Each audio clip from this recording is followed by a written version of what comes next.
Ladies and gentlemen, Barry C here with another cryptocurrency video, and XRP is going to become way too expensive a lot sooner than people anticipate.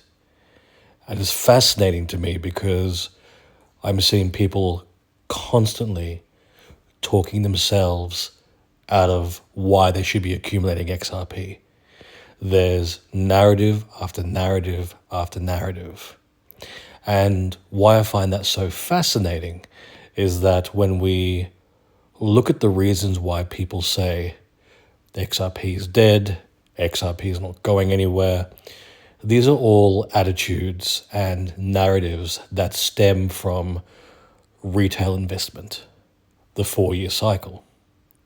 Now, when you look at XRP, if you look at where it started in 2017 to now, XRP has only ever existed within the parameters and confines of a 4-year cycle. We've only ever seen XRP exist within Bitcoin halving events, post-halving bull runs, the second leg up of the bull run, which is the alt season, and then after the alt season you get the bear market crash, and then we're back to the Bitcoin halving events and so on and so forth. Now, what's interesting about that is if you look at what XRP is designed to do, it is designed to exist in the financial space. It's designed to exist within a utility aspect. It is designed to follow regulation and follow legislation, so it can be utilized by banks and financial institutions to transfer anything of value from point A to point B that can be digitized and tokenized almost instantaneously for a fraction of a fee, 24 hours a day, 7 days a week.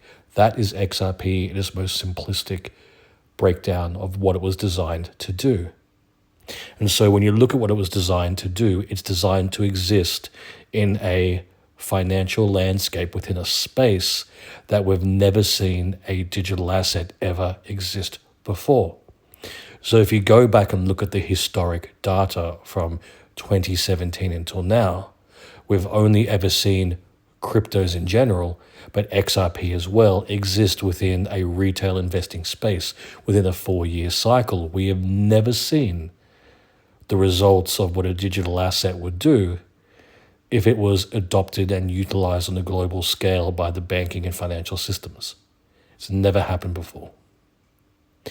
And because it's never happened before, we don't have data, we don't have a blueprint, we don't have information that accurately reflects what that type of mass utilization and adoption would do to the price. It's never happened before.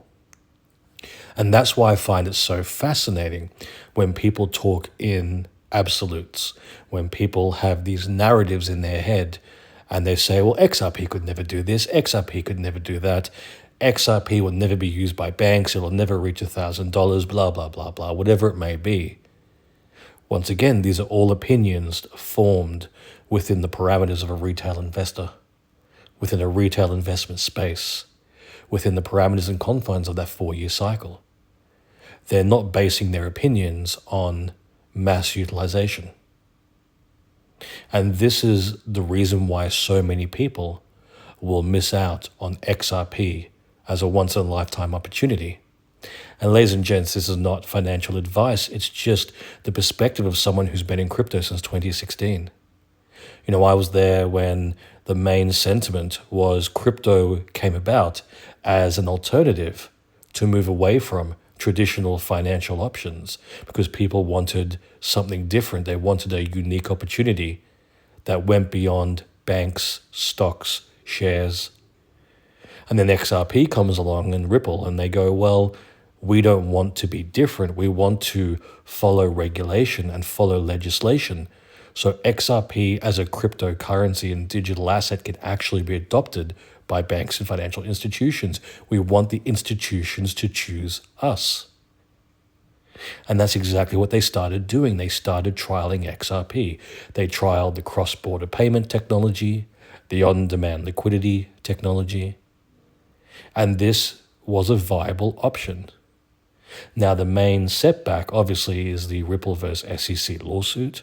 where there was so much legal uncertainty. And of course, that was proven incorrect and false. And, Ripple has come out on top and won that. So we have complete legal clarity around XRP. And all that's left now is the green light for banks and financial institutions to adopt blockchain technology into how they conduct finance. Now, when that happens, banks and financial institutions aren't going to sit back and go, great, we've got this green light, we can go to that next level. We want to go to that next level because we can provide a much more efficient, a much more lucrative banking financial experience for our customers, clientele, whatever it may be.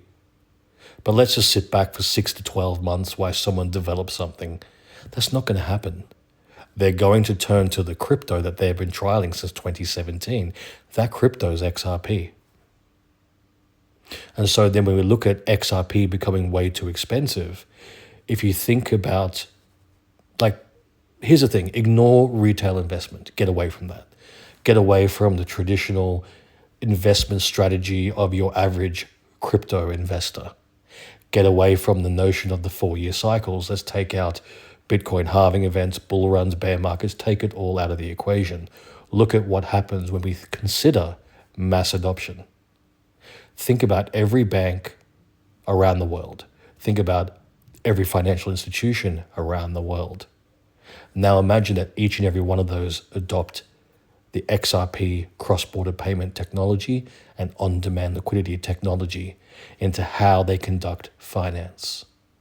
Now imagine all those millions and billions and trillions of dollars flowing directly into and through XRP. Now imagine what that does to the price. It's no longer a case of retail investment 4-year cycle volatility. It goes up, then it goes down, then trades sideways. Now you have all this money constantly flowing through XRP. Consistent, never stops. It doesn't fluctuate. It just happens because it's the world conducting finance through all these different entities and institutions. And it all flows through XRP because they're utilizing the technology. Effectively, what that would mean is the price of XRP would not only skyrocket, but it would remain up there because the money is flowing through and into XRP. It's not leaving. Essentially, XRP then exists in a class of its own. It's no longer about the bull runs and bear markets and, the sentiment of where we could be going. It's something entirely different. And that's what I mean, going back to the very beginning about this notion of XRP becoming way too expensive. Because the reality is we only understand the price of XRP via the 4-year cycle as retail crypto investors. We don't understand the type of prices that XRP will see when we talk about mass utilization. I mean, intellectually, we can pontificate about prices. We can talk about $1,000, $10,000, maybe even more. Those are just theories. To see that in actuality, to make that a reality, that's something entirely different. And I don't think people are entirely ready for that. And they won't be until it's too late. And that's what the majority of people do. That's the mistake they'll make. Once XRP skyrockets, they will then tie the intrinsic value of XRP as a digital asset to the price. They will look at it and go, wow, it's worth over $100, it's now $1,000. I need some XRP. And that's when people will happily pay $100, $1,000, maybe even more. We've seen that happen time and time again with Bitcoin, Ethereum, Solana, Chainlink, a bunch of other cryptos. It was only after they started pumping and they did 100x, 1000x, in Bitcoin's case a lot more, suddenly people were like, wow, I'd really like some of that crypto. And the exact same thing will happen with XRP. Absolutely will. The psychology of the retail investor, unfortunately, remains the same.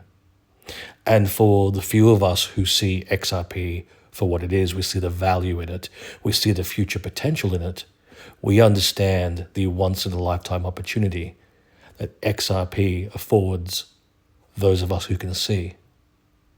And ladies and gents, that's why, for me personally, why I've been accumulating. I've been growing my bags because I know there's going to come a time where we will see that mass adoption. And once that happens, there's no going back. Once banks and financial institutions are utilizing XRP, that's it. There's no, we'll give all the retail investors who fumbled the XRP opportunity a second chance. We're going to just, stop using it in banks and financial institutions for a week.